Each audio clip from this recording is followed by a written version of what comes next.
Helix structure में band कर दे, अगर हम हेलिक्स फॉर्म में बैंड कर दे किसको, इंसुलेटेड कॉपर वायर को, तो क्या कहलाएगा, सोलेनोइड्स। हेलिक्स पाथ कल देखा ही था तुम लोगों ने, किस में देखा ही होगा कहीं ना कहीं। अरे कल हम लोग पढ़े थे ना 10th क्लास में। अरे कल हम लोगों ने पढ़ा था जब चार्ज का मूव कैसे करता है। हाँ, थर्ड केस में हम लोग पढ़े थे। तो ये सोलेनोइड से, बाकी कुछ नहीं। जैसे एक पाइप ले लो, ऐसा कर लो, एक पाइप ले लो, उस पाइप पे कॉपर इंसुलेटेड को अपने घर का वायर लपेट दो ऐसे ऐसे, बस हो गया सोलेनोइड। बस खत्म। नहीं आया समझ में, आ गया ना। तो सोलेनोइड से एक बार मैग्नेट की तरह वर्क करता है। किसकी तरह, बार मैग्नेट की तरह। इसमें देखो करंट ऐसे जा रहा है। अब बार मैग्नेट जो होता है, बार मैग्नेट, तो बार मैग्नेट में एक होता है नॉर्थ पोल और एक होता है क्या, साउथ पोल। नॉर्थ पोल से जब पहले दिन मैंने बताया था, तो ये सब बताया होगा, याद होगा। तो नॉर्थ पोल से मैग्नेटिक फील्ड लाइन निकलती है, साउथ में एंटर करती है, समझ आए, निकलेगी तो साउथ में एंटर करेगी, और इधर अंदर यूनिफॉर्म मैग्नेटिक फील्ड होता है ऐसा, ठीक है। तो सेम इसमें भी होगा, लेकिन इसमें कैसे पता चलेगा कौन नॉर्थ है कौन साउथ है, इसमें फेस रूल से, या फिर ऐसे पता चलेगा। इसको ऐसे पकड़ लो, क्या करो, एक्चुअली में ऐसे दिखाने के लिए रहता है, ये दिखता नहीं है। सही बात तो ऐसे है, ये होगा कैसे, इसको सही बनाएंगे तो कुछ इस टाइप का रहेगा, ऐसे ऐसे टाइप का। समझ गए कि नहीं, नहीं समझे, समझ गए ना, इस टाइप से कुछ रहेगा। ये आया समझ में कि नहीं आया, ऐसे ऐसे लपेटा हुआ रहेगा। अब जैसे करंट मान लो ऐसे जा रहा है, ये ऊपर का है पार्ट, करंट, समझ गए ना। वो तो मैंने केवल ऐसे ही बताया था, वो पीछे वाला थोड़ी नहीं दिखेगा, वो तो ऐसे बताया था कैसे लपेटा है, पीछे वाला दिखेगा नहीं। तो ऐसा है, मान लो इस सोलेनोइड से। तो अब इधर से करंट जा रहा है, तो हम कैसे पता करेंगे, तो ऐसे पकड़ लो, जिधर करंट जा रहा है ना उधर अंगुलियां फोल्ड करो। क्या करो, फोल्ड करो। जो ये होगा थंब, वो मैग्नेटिक फील्ड की दिशा बता देगा। क्या बता देगा, समझ नहीं पाए तुम लोग, ये रूल हम लोग पढ़ चुके थे। सर्कुलर लूप है ना, इसमें करंट ऐसे जा रहा है, तो फिंगर को कर्ल उधर करो जिधर करंट जा रहा है लूप में, ऐसे। नहीं आया, तो मैग्नेट, ये जो बताएगा थंब, वो किसको बताएगा, मैग्नेटिक फील्ड को। इसमें मैग्नेटिक फील्ड इनवर्ड होगा, क्या होगा, अरे ये साउथ पोल है, क्या है, साउथ पोल से हमेशा अंदर ही जाती है। नहीं आया समझ में, नहीं समझे क्या, ऐसे।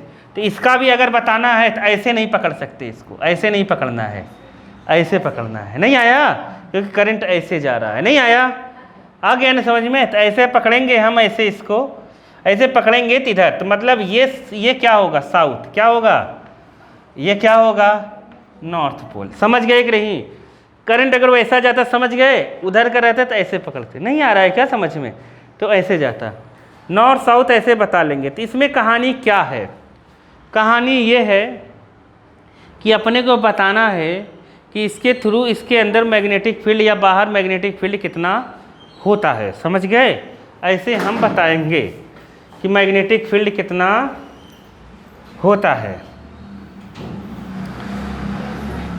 तो ये कहाँ रह गई, चलो आ रहे हैं धीरे धीरे, लोग एकदम मज़े लेते लेते आ रहे हैं यहाँ पर। कैसे आ रही हो तुम, देखे, चलो ये, चलो आगे चलें। समझ गए स्टोरी की नहीं समझे, नहीं समझे, समझ गए ना, बड़े सुस्त रहते हो तुम तो। देखो देखो बालक, जो सोलेनोइड्स है, यहाँ से करंट निकल रहा होगा और इधर अंदर जा रहा होगा। एक जगह अंदर जा, मतलब एक से तार से निकलेगा, एक में जाएगा। तो अपने को बताना है मैग्नेटिक फील्ड। तो हम जो भी सोलेनोइड्स बनाते हैं उसको हम ऐसा, ये जो भी मैग्नेटिक फील्ड निकाला गया है तो उसको ऐसा कंसीडर किया गया है कि जो मैग्नेटिक फील्ड की लेंथ है, क्या है, मैग्नेटिक फील्ड की लेंथ है, नहीं मैंने सोलेनोइड्स की लेंथ है। सोलेनोइड्स की जो लेंथ है, ध्यान से सुनो, वो उसके डायामीटर के कंपैरिजन में बहुत ही बड़ा है। नहीं समझ पाए? जो इसका डायामीटर है ना, उसके कंपेयर में ये बहुत बड़ा है। तो मतलब डायामीटर ऑफ सोलेनोइड्स हम लोग क्या ले लेते हैं, बहुत ही कम है। किसके रिस्पेक्ट में?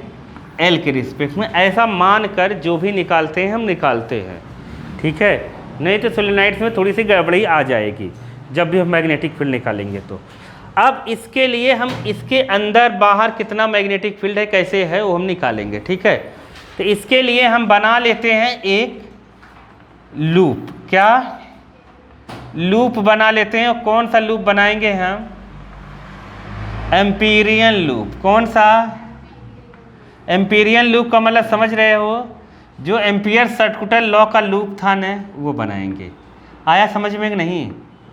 अरे एम्पियर सर्कुलर लॉ था ना, अरे एम्पियर सर्कुलर लॉ था, उसका लूप बनता था ना करंट कैरिंग वायर के चारों तरफ, वैसा हम लूप बना लेते हैं। ऐसे ही बना लिया एक रेक्टेंगुलर लूप। अब ध्यान से समझना, चले कुछ है नहीं बालक, ये बहुत ही मतलब आज तक आया नहीं पेपर में, समझ गए कि नहीं, लेकिन हम पढ़ रहे हैं जानकारी के लिए, ठीक है। अब ध्यान से समझो, एक इसकी लेंथ होगी, एक ब्रेड्थ होगी। थी सोलेनोइड्स की जितनी लेंथ है मान लेते हैं ये इसकी लेंथ एल है, ये ब्रेड्थ को हम मान लेते हैं बी है। क्या है? बी। समझ गए? अब जब एम्पियर सर्कुलर लॉ निकालते हैं तो ये चारों, यहाँ पर भी मैग्नेटिक फील्ड, यहाँ पर भी, यहाँ पर भी, यहाँ पर भी, चारों का मैग्नेटिक फील्ड हम निकाल के सम कर देंगे। क्या कर देंगे? सम। और नेट मैग्नेटिक फील्ड हो जाएगा। आया समझ में कि नहीं आया? तो अब मैग्नेटिक फील्ड इक्वल टू क्या लिखेंगे? इंटीग्रेशन लगाया। इंटीग्रेशन में ये चार पार्ट अलग अलग हैं। ए बी है एक, और क्या है? एक बी सी है, एक क्या है? सी डी है, और एक क्या है? D A, D A D, जो भी ले लो। अब मान लो हम ए बी लेते हैं। क्या लेते हैं? ए बी तार के लिए, ए बी वायर के लिए अगर लें तो यहाँ हम बी लिख सकते हैं। क्या? बी। और उसके साथ हम क्या लिखें? उसके साथ अगर मैं डी एल लिखूँगा, ऐसे डी एल लिख दूँगा, डी एल की जगह मैं ए बी ही लिख देता हूँ। क्या लिख देता हूँ? A B. समझ गए? ऐसे मैंने लिख दिया। अब समझो, अभी अभी आ जाएगा धीरे धीरे। ये एक पार्ट का हुआ, फिर इसका भी ऐसे लो। किसका? Integration B C. समझ गए? बी सी का लेते हैं, फिर क्या लिखते हैं? बी लिख देते हैं, और फिर क्या लिख दें? B1 भी लिख सकते हैं, B2 भी लिख सकते हैं, जो तुम्हारी इच्छा हो वो लिखो। कोई एकदम मनहाई नहीं है, कोई दिक्कत नहीं है। दिक्कत अगर तुम्हें हो रही होगी तो मुझे बताना, ठीक है। अगर अलग अलग जगह है, अलग अलग तुम सोच रहे हो मैग्नेटिक फील्ड हो, तो अलग अलग लिखो, कोई दिक्कत नहीं। अभी आंसर आ जाएगा। इसकी जगह क्या लिखेंगे? BC। क्या लिखेंगे? BC। फिर से क्या लिखेंगे? CD। और यहाँ लिख देते हैं B3 डॉट, क्या लिख देंगे? CD लिख देते हैं, CD ऐसे। फिर प्लस लिख के क्या लिख दें? B4 लिख देते हैं। फिर क्या लिख देते हैं यहाँ पर? DA लिख दो। एकदम डरना नहीं है, देखो समझने की कोशिश करो। अब ध्यान से सुनना, जो भी मैग्नेटिक फील्ड है, जो भी मैग्नेटिक फील्ड ऐसे चल रही है कि नहीं चल रही है तो पता है अपने को। अगर ऐसे चलेगी तो मैग्नेटिक फील्ड इस साइड के परपेंडिकुलर है कि नहीं है? नहीं समझे? इसके परपेंडिकुलर है मैग्नेटिक फील्ड, इसके भी परपेंडिकुलर है। जब दो वेक्टर आपस में परपेंडिकुलर होते हैं, समझ गए, तो A डॉट बी क्या होता है? 0। उनका स्केलर प्रोडक्ट क्या होता है? 0, क्योंकि cos 0 की cos 90 की वैल्यू 0 होती है। A डॉट बी क्या होता है? A डॉट बी होता है A B cos theta, A B cos theta. और जब ए बी के बीच का एंगल 90 डिग्री होता है तो cos 90 0 होता है, इसलिए पूरा 0 हो जाता है। समझ गए कि नहीं, पूरा जीरो हो जाता है। अब बताओ कौन कौन जीरो होगा, कौन कौन परपेंडिकुलर है। B2 BC परपेंडिकुलर है कि नहीं है? नहीं समझे? नहीं समझे। देखो BC ऐसे है और B ऐसे रहता है, इसका मैग्नेटिक फील्ड और BC परपेंडिकुलर है, समझ गए कि नहीं, ये जीरो हो जाएगा। CD देखो CD, अब ये माना जाता है कि लेंथ बहुत बड़ी है डायामीटर के रिस्पेक्ट में, इसलिए यहाँ पर मैग्नेटिक फील्ड जीरो मान जाता है। कितना माना जाता है? कहाँ पर? आउटसाइड। क्या रीजन है? क्या रीजन है? हाँ, डायमीटर बहुत छोटा है लेंथ के रिस्पेक्ट में, इसलिए आउटसाइड हम मान लेते हैं कि जीरो है, ऐसा माना जाता है, लोगों ने माना है। मतलब B3 लिखा है तो B3 जीरो मान लो, समझ गए। इधर आते हैं, DA परपेंडिकुलर है। DA क्या है? B4 पर मैग्नेटिक फील्ड पर, तो ये भी क्या हो गया? जीरो। और ये भी क्या हो गया? नीचे वाली लाइन में लिख देना, ये भी क्या हो गया? जीरो। और ये इस रीजन से क्या हो गया? जीरो। तो बचा क्या? ये B जिधर है इसका, इसमें B साउथ टू नॉर्थ होगा, अभी बताया था स्टार्टिंग में, अंदर साउथ टू नॉर्थ है। और LB लेंथ भी इधर ही है AB, तो उनके बीच का एंगल कितना हो गया? 0 डिग्री। और cos 0 की वैल्यू 1 हो गई। क्या हो गई? 1। अब इसकी जगह लगेगा एम्पियर सर्कुटल लॉ, समझ गए। तो अब B डॉट AB की जगह हम लोग लिखते हैं म्यू नॉट और नेट करंट, समझ गए कि नहीं? आया? ये टोटल करंट लिख लेते हैं, नेट की जगह टोटल लिख लो, कोई दिक्कत नहीं है। ये हम लिखते हैं एम्पियर सर्कुलर, इसकी जगह केवल लिखेंगे, समझ गए। अब बालक, मैंने केवल करंट क्यों नहीं लिखा पता है?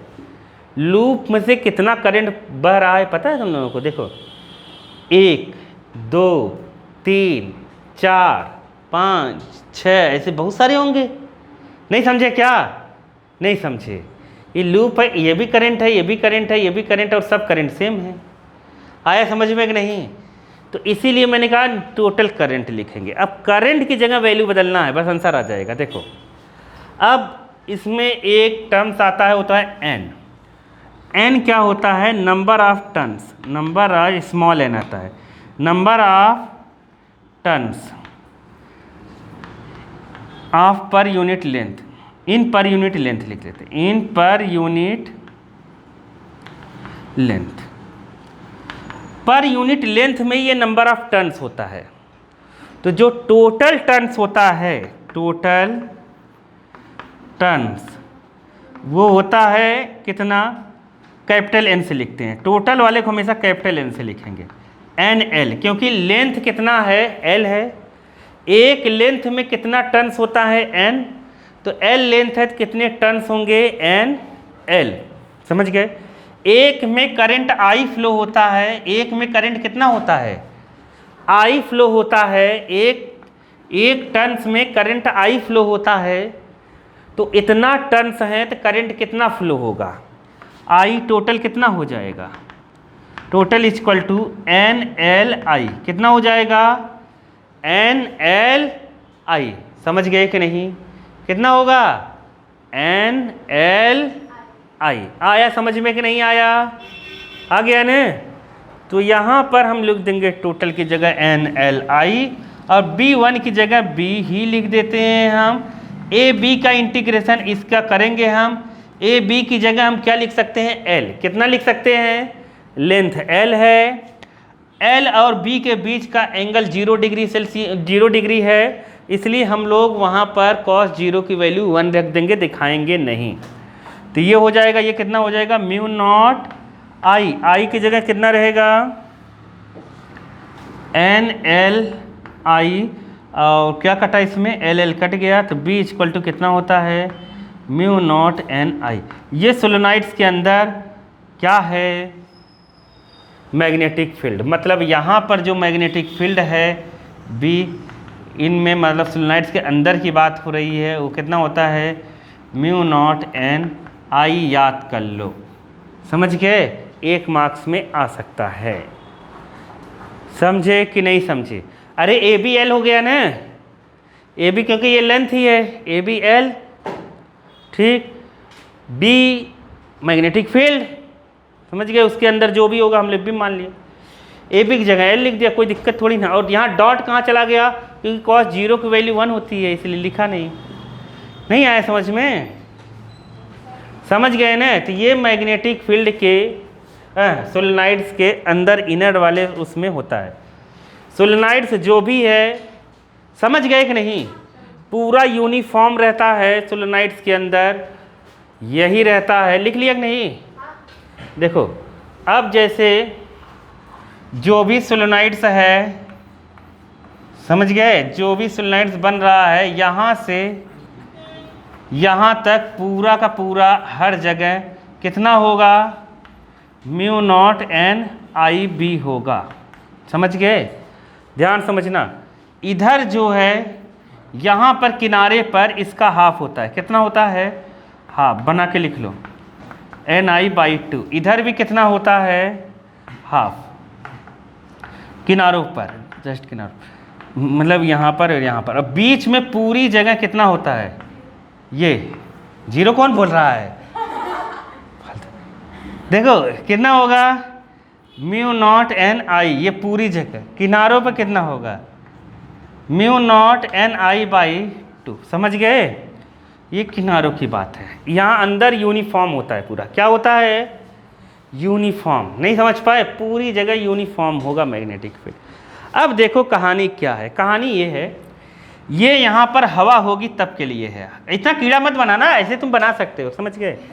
देखो अब यहाँ पर जो है, यहाँ पर हवा है, क्या है, हवा, एयर है, एयर या फिर वैक्यूम ले लो, दोनों बात एक ही है, थोड़ा सा फर्क है लेकिन हम मान लेते हैं ये, क्योंकि म्यू नॉट जो है परमिबिलिटी है, क्या है, परमिबिलिटी ऑफ फ्री स्पेस। अब इसमें सॉफ्ट आयरन कोर डाला जाए, क्या डाला जाए, मतलब अगर हम लोग यहाँ ये सॉफ्ट आयरन कोर ले लें, सॉफ्ट आयरन कोर, तो कितना हो जाएगा, सॉफ्ट आयरन कोर ले लें और इस पर लपेट दें ऐसे वायर, तो अब जानते हो, अब इसकी मैग्नेटिक फील्ड अंदर बढ़ जाती है, कितना बढ़ जाती है, म्यू इक्वल टू हो जाता है म्यू नॉट, म्यू एक मीडियम का आता है, किसका आता है, मीडियम का, ये हम लोग पढ़े हैं, समझ गए कि नहीं, किसका आता है, मीडियम का, मीडियम का म्यू आता है, और यहाँ पर हो जाता है एन आई, कितना हो जाता है, एन आई, समझ गए। तो ऐसा हो जाता है,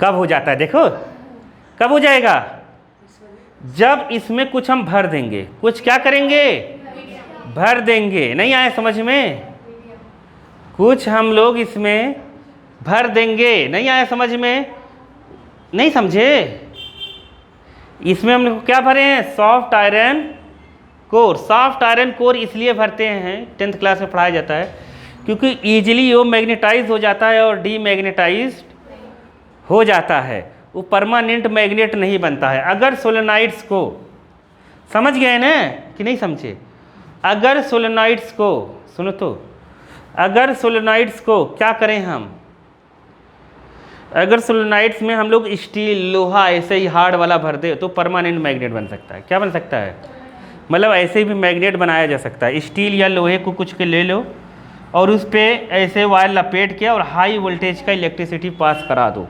समझ गए, तो परमानेंट मैग्नेट बन जाएगा। इसीलिए हम लेते हैं सॉफ्ट आयरन कोर। तो याद रखना, कुछ सवाल पूछे तुमसे, क्या पूछे कि अगर सोलेनॉइड्स है वहाँ एयर है, एयर के प्लेस पर कोई दूसरी चीज़ ऐसे भरे जो मैग्नेटाइज डीमैग्नेटाइज हो, मैग्नेटाइज का मतलब समझ रहे हो कि नहीं, कि वो मैग्नेट की प्रॉपर्टी शो करने लगे, डीमैग्नेटाइज होने का मतलब वो मैग्नेट की प्रॉपर्टी ख़त्म हो जाए, तो उसके अंदर अगर भरा जाए तो बताओ मैग्नेटिक फील्ड बढ़ेगी घटेगी, तो हमेशा कहोगे बढ़ेगी, क्या होगी, इसीलिए ये जो इनिशियल वाली मैग्नेटिक फील्ड होती है उसे नॉट लिखते हैं हमेशा। क्या लिखते हैं? नॉट। जब भी एयर वैक्यूम के लिए, इसीलिए बुक में लिखा रहे या टीचर लिखा रहे, कहीं बुक में लिखा रहे, अगर वहाँ पर जैसे तुम्हें लिखा है E naught, B naught, P naught, नहीं समझे क्या? तो ये सब इनिशियल के लिए है, समझ गए कि नहीं? इनिशियल जो चीज़ें होती हैं उसके लिए। तो इनिशियल में जैसे इसमें वैक्यूम, एयर, यही सब होता है। तो ये समझ जाना कि वैक्यूम एयर का ही है, समझ गए? उस लिखने के तरीके सब टीचर अलग अलग लिख सकते हैं, कोई दिक्कत नहीं, बुक में अलग लिख। समझ गए कि नहीं? नहीं समझे? इससे बनता है इलेक्ट्रोमैग्नेट। क्या बनता है? सोलेनोइड का फायदा ये है कि इलेक्ट्रोमैग्नेट बनता है। अब अगर सब परमानेंट मैग्नेट बनाने लगेंगे तो इतना रखेंगे कहाँ? क्या करेंगे? रखेंगे कहाँ? नहीं समझे क्या? नहीं समझे? सबसे अच्छा कहाँ है? इसमें हम करते क्या है कि सॉफ्ट आयरन कोल ले लिया, इस पर हम लोगों ने वायर को क्या करा? लपेट दिया, समझ गए? लपेटने के बाद इसमें तुम चाहो इसको जितना ज़्यादा स्ट्रॉन्ग मैग्नेट बनाना चाहो बना सकते हो। कैसे? यहाँ करंट की वैल्यू बढ़ाते रहो। क्या बढ़ाते रहो? जो अभी वैल्यू आई है अपनी म्यू कितनी, बी कितना आया है? बी इक्वल टू आया है mu naught N I. N क्या है? नंबर ऑफ टन्स हैं। अगर नंबर ऑफ टन्स तुम बढ़ाओगे ना, क्या बढ़ाओगे? नंबर ऑफ टन्स बढ़ाओगे तो तुम्हारा ये बी की वैल्यू बढ़ती चली जाएगी। तो तुम इसे जितना चाहो उतना स्ट्रॉन्ग मैग्नेट बना सकते हो करंट की वैल्यू बढ़ाकर। और बी डायरेक्टली प्रोपोर्शनल है आई के, नहीं, नंबर ऑफ टन्स बढ़ाकर भी बना सकते हो और आई की वैल्यू भी बढ़ाकर। जितना टन्स लपेटोगे उतना ज़्यादा, जितना टन्स ऐसे बनाओगे, वायर को लपेटोगे इस पर, उतना स्ट्रॉन्ग बनेगा मैग्नेट हो। समझ गए? टेम्परेरी मैग्नेट बनेगा। कैसा? Temporary magnet. जब तक इलेक्ट्रिसिटी पास होती रहेगी तब तक वो मैग्नेट का काम करेगा। इलेक्ट्रिसिटी बंद हो जाएगी, मैग्नेटिज्म खत्म हो जाएगा उसका। नहीं आया समझ में? आ गया? तो यहाँ ये परमिटिविटी पर भी डिपेंड करता है, परमिबिलिटी पर भी डिपेंड करता है। इसलिए वहाँ पर क्या लिखा था हम लोगों ने? म्यू एन आई ऐसे लिख दिया। और ये हम म्यू को हम लोग लिख सकते हैं, ये इनडायरेक्ट मीडियम को लिख सकते हैं, लिख सकते हैं ना? तो ऐसा म्यू, अगर ये म्यू लिखा रहे ना तो समझ जाना ये एयर नहीं है। नॉट लिखा रहे तो वैक्यूम या एयर समझना। समझ गए कि नहीं? एयर है वैक्यूम के लिए, ये कोई न कोई मीडियम भरा ही है वहाँ पर, इसके लिए है। आया समझ में कि नहीं आया? तो रिलेटिव परमिटिविटी आ जाती है। आ गया ना? तो ये मीडियम की परमिबिलिटी है। क्या है? परमिएबिलिटी आ मीडियम। अरे एक दिन और पढ़ाया था मैंने इसको ने, पढ़ाया था ना? तो ये बन जाता है, ये जितना ज़्यादा रहेगा, जितना अच्छा यहाँ पर चीज़ भरी रहेगी मैग्नेटाइज डीमैग्नेटाइज, उतना अच्छा इलेक्ट्रोमैग्नेट बनेगा। इलेक्ट्रोमैग्नेट टेम्परेरी रहता है, जब तक इलेक्ट्रिसिटी पास होगी तब तक वो मैग्नेट की तरह काम करेगा। इलेक्ट्रिसिटी बंद, मैग्नेटिज्म खत्म। नहीं आया समझ में? आ गया ना? थोड़ा थोड़ा आ ही गया होगा, अब क्या करना अपने को। आया कि नहीं आया?